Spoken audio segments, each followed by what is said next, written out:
let's go to the football and start with the most delicious shock of the FA Cup fourth round. Second tier, Plymouth Argyle won. I think you have to say sick. Do you say that in oral as well as written? Because it almost sounds like such a shock. Liverpool Football Club 0.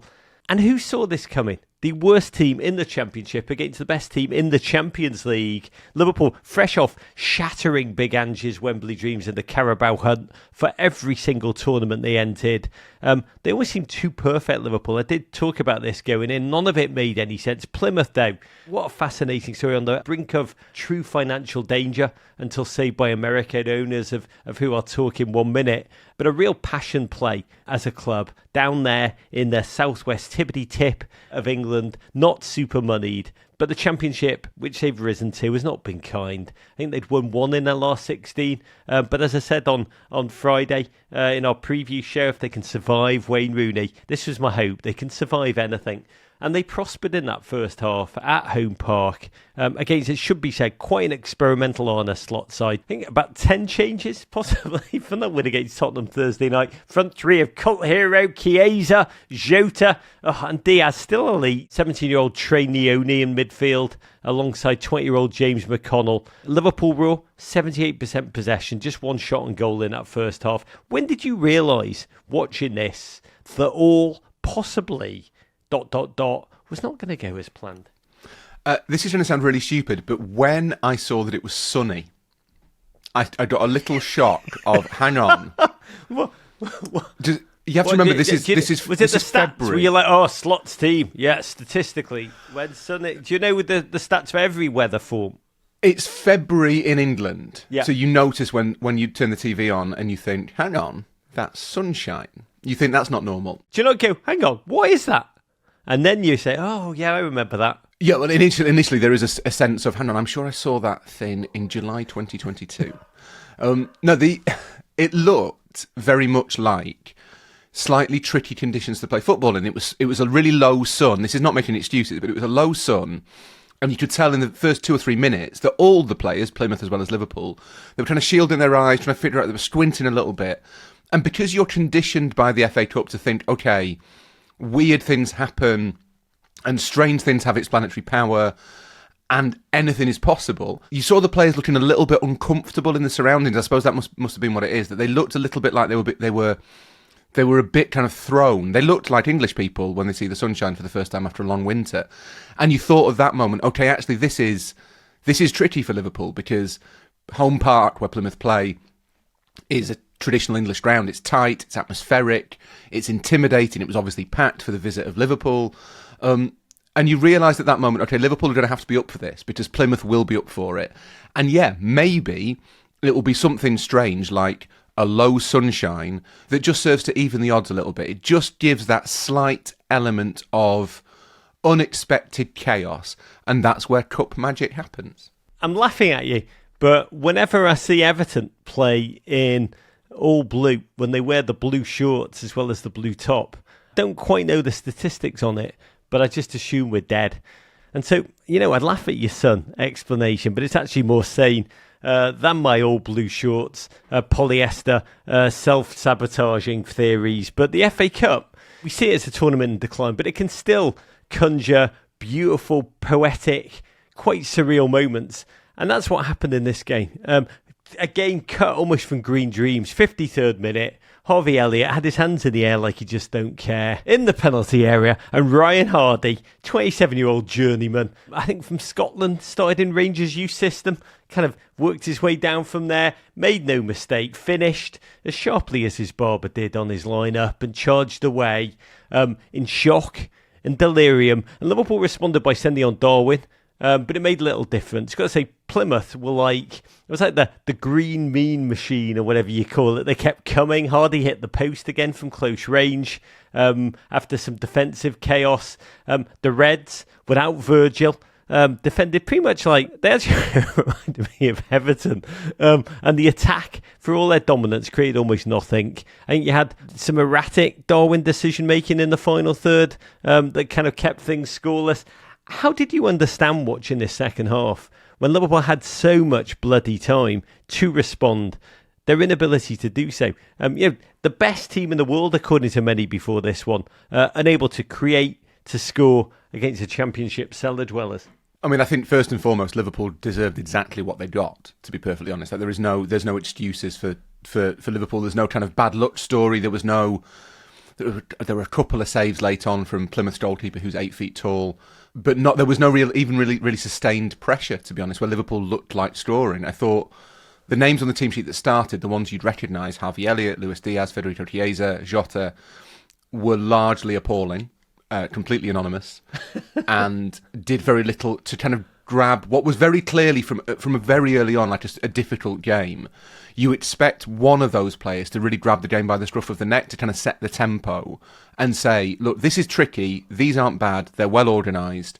You need Luis Diaz to say, actually, I am a cut above everyone else on this pitch, so I am going to determine what happens in the game, and none of them did it.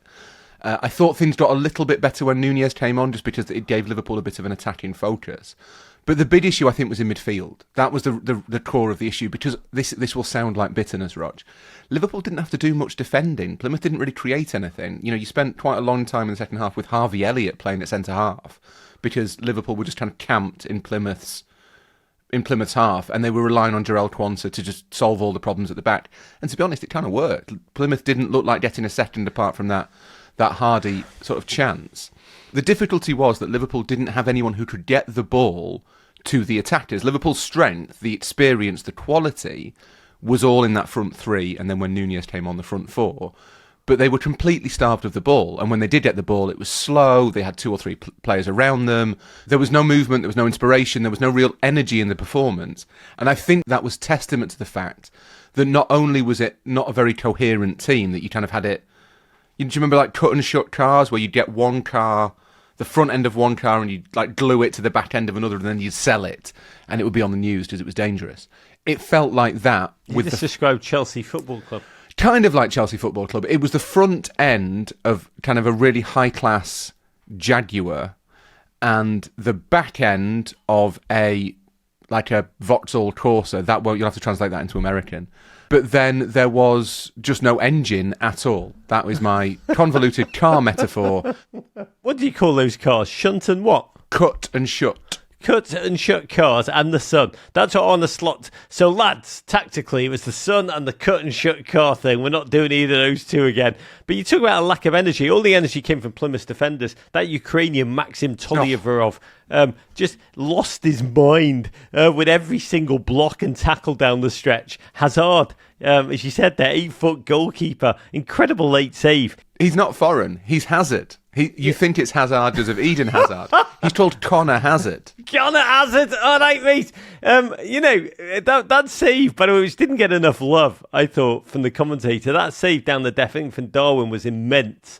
And that is how the Premier League leaders are knocked out by the team bottom of the Championship. 43 places separated these two in the league pyramid.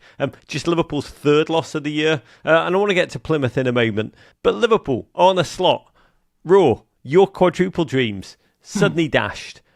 Squad he put out was weak. Selections, particularly the bench, almost more than the starting 11. No Mo Salah, no Cody Gakpo, no Virgil van Dijk. Risky on one hand. Maybe overlooking the level of the opponent. We don't know. Maybe not caring about the FA Cup at all. Because let's be honest, Liverpool have bigger battles, bigger trophies to win right now. Where are you on this? Whether it matters, will Slot feel any kind of sting, or will he be like, we got a title to win, lads, this tchotchke, it's nothing to do with me? To an extent, that gets decided in hindsight, doesn't it? That if Liverpool go on and win the league, no one will remember this year as the year they lost to Plymouth in the FA Cup. I think if they don't, then it becomes the sort of thing that does cause a little bit of a reddening of the face, to be honest. That's it. Where did it all go wrong? In the sun. It will be traced back to their experiences at home park. I think momentum is quite fragile, and it's possible that would have cost, it might have cost Jota or Diaz a bit of confidence, I suppose. I can see why Slot did it with the schedule that Liverpool have coming up, especially in February.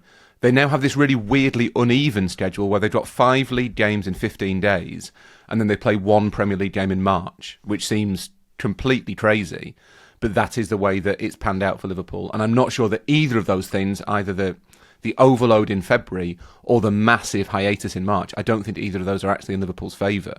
I think it's less to do with... I think it's presented a lot as not caring about the FA Cup. I don't think it's that. I think it's an acceptance that at some point something has to give and you take a gamble. Arne Slot will have sent that team out yesterday thinking this team should be good enough to beat Plymouth. Plymouth are bottom of the Championship.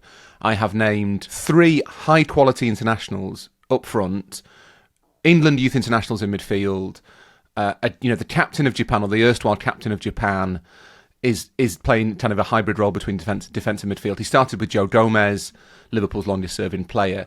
Kostas Tsimikas is a Greek international. These are not... He did not send out a group of 16-year-olds to be beaten. I think he will be deeply disappointed with how some of those players performed. It will inform his thinking a little bit in the future on the reliability of some of those players who came into the team, but also possibly, it's a piece of information that he'll use about James McConnell in midfield and Trainioni in midfield. Like, if that is a test that they have failed, and I think that's probably true to say they have, then that maybe influences what Slot does for the rest of the season in the summer. I don't think he wanted to go out of the FA Cup, but the team selection is kind of proof that he was prepared to tolerate that as a risk. And the best example of that is that with 15, 20 minutes to go, searching for an equaliser to avoid a really embarrassing defeat, a rare setback in his time at Liverpool, he sent on Trent Cone-Doherty, who is not the sort of player who you send on to try and salvage a game. It was another kid, it was another gamble, let's see what happens now. That tells you a lot about how Slot approached that game, but I don't think that means he will be glad to be out of the FA Cup, and I don't think it means that it will sting any the less internally. He didn't have a lot of options on that bench, and that ultimately was what did him in on this day. And I pity whomever Liverpool Football Club play next. Checks notes. Oh, raw. That's a significant point, I think, because if Liverpool don't win the derby, then it's probably forgotten. Then the narrative around Plymouth becomes, well, Slot did it, he had to do it, and it's worked as they've won the derby. If Liverpool don't win the derby, then all of a sudden they've had a really bad week. And that's not ideal, I think, in a nip-and-tucked title race. You got me dreaming. Not going to be able to sleep on the flight back tonight, but what a day for Plymouth. A squad who I think are on about 7% of Liverpool's annual wages. A team who've suffered this year through a quite miserable promotion to the Championship. I think they kept 2 clean sheets in their last 30 games. They've now kept 2 clean sheets against Premier League teams back-to-back. They beat Brentford and now Liverpool in the FA Cup under their new Bosnian manager, their new Bosnian hope, to be honest. Miron Music, this beautiful head of hair. I mean, what a performance. Really one of collective defiance is how I'd kind of describe it. The defender, Nikola Katic, made 11 headed clearances, most by a player in a game against Liverpool since, I think, 2020, which is remarkable. Gent in this game lost a tooth, like an NHL star, kept playing, then went on live TV, and in a very short interview, dropped the F-bomb twice. That, I believe, is my kind of hat-trick. But the last time Plymouth beat Liverpool, 1956. And I do hope this kick-starts their season. I love watching this game, and not just because I'm a hate-filled schadenfreude merchant, but also because the lead investor who took over, who saved in many ways this Plymouth team, is a listener to this podcast, the GFOP, Simon Hallett. Long-time listeners will remember him coming on. He's a gentleman who lives in Bucks County, Pennsylvania, if I remember.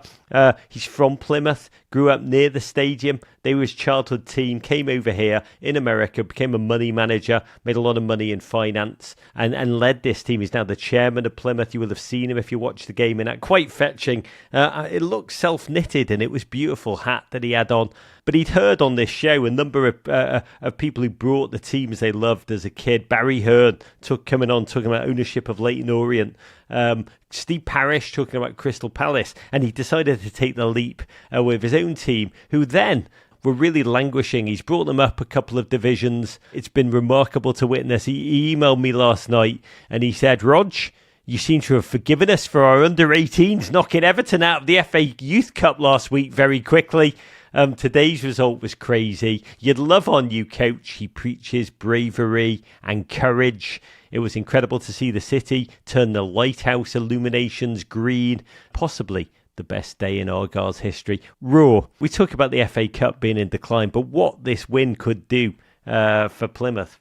Yeah, I've always felt that individual power of the FA Cup in any given instant and the overall meaning of the FA Cup are two separate things. The FA Cup does not mean as much as a trophy as it did in the 70s and 80s, but it's because there's much more football. The FA Cup final is not the only game on television. You know, the Premier League is the best league in the world in a way that it wasn't in 1987. The meaning of the FA Cup is relative to all of those other things around it, to the Champions League, the power of the Champions League, the power of the Premier League, the amount of football you can see, how much you care about La Liga and Serie A and the Bundesliga.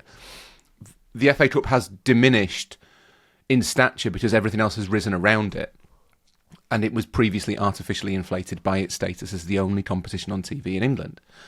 What hasn't changed at all is how much a giant killing, a big FA Cup result, can galvanise a team, a city, what it can mean to a fan base. You talked about Goodison being a repository of memories for people.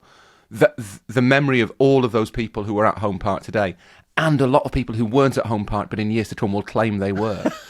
Well, that is huge. Those are the moments that the kind of LORE of a club is built on. And that doesn't change because it's the only competition, along with the Carabao, that brings the minnows into direct competition with the elite. So, yeah, it will be forgotten in years to come that Liverpool sent out a second team. It will be forgotten that they ended the game with Harvey Elliott in central defence. Like, none of that will matter. You say in Plymouth pubs in 20 years' time, it'll be in the Liverpool of Mo Salah and Virgil van Dijk rolled into town and we saw them off. That's how it'll be described. Virgil van Dijk couldn't handle Ryan Hardy. It was like he wasn't on the pitch. Yeah, but those memories are really important, and it is incredible. Even as a Liverpool fan, it is incredible that Plymouth get that moment, and there is no reason to try and mitigate it or to try and kind of take it away from them. Plymouth were brilliant, especially off the ball yesterday. It was an incredible FA Cup occasion. They deserved to win. They stopped Liverpool playing completely, and they now hopefully go and get another brilliant draw against another Premier League team in the 5th round, because financially that's a massive bonus. But in terms of the memory and the psychology of it, they have their hit from the FA Cup, and it will mean everything to them. Up the Pilgrims. GFOP at Gap Golfer tweeted us, a team in green beating arguably the best team in football. I hope that's a sign of good things to come later today. Hashtag fly, Eagles fly indeed. Yesterday was possibly in world history the greatest day to be green.